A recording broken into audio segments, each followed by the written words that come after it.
there's a heap of weapons stuck to one mountain kind of thing. The special shot on that.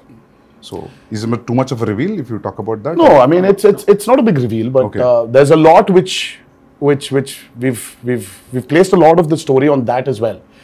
There's no deity worship, so there is no belief in God as such. So what they believe is in steel. The ancestorial, steel. Like Conan, they believe in. So set in which century this is?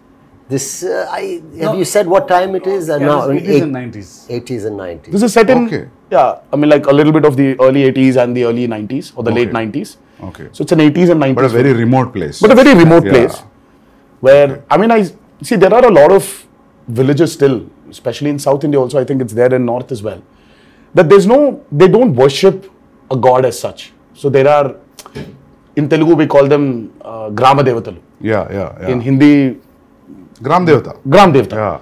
So it's like that. So they worship their ancestorial weapons. So there is no deity worship as such. So for them, that weapons are the most precious.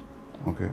I mean, and they're ready to go to any extent for those weapons. But whatever the ritual, you understand that it's a ritual. You're bowing to something. So who you're praying to and all, I mean, it comes through that it is about prayer.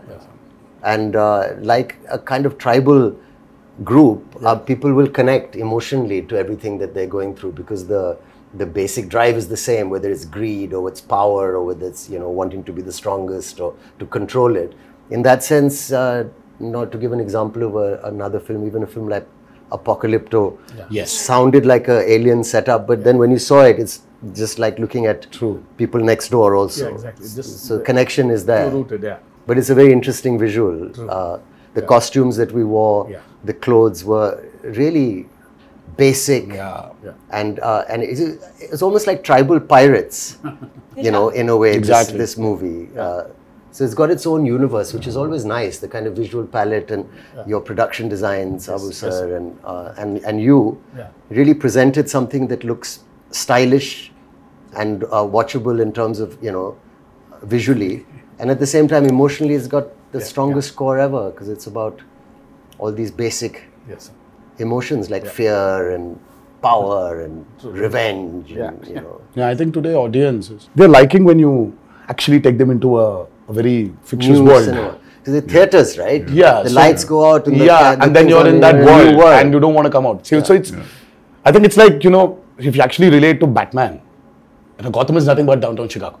Or it's Chicago. But it's Gotham. So I think there's a lot of a world play that is happening today in Indian cinema as well. If you look at movies like Bahubali, or you look at movies like Kalki.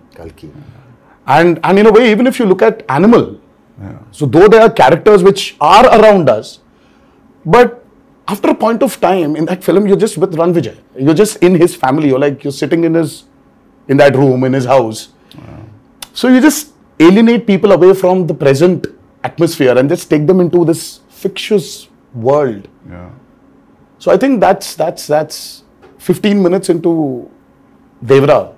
You will be stuck in that world and you're going nowhere. You'll be there. You'll be in that world we've created.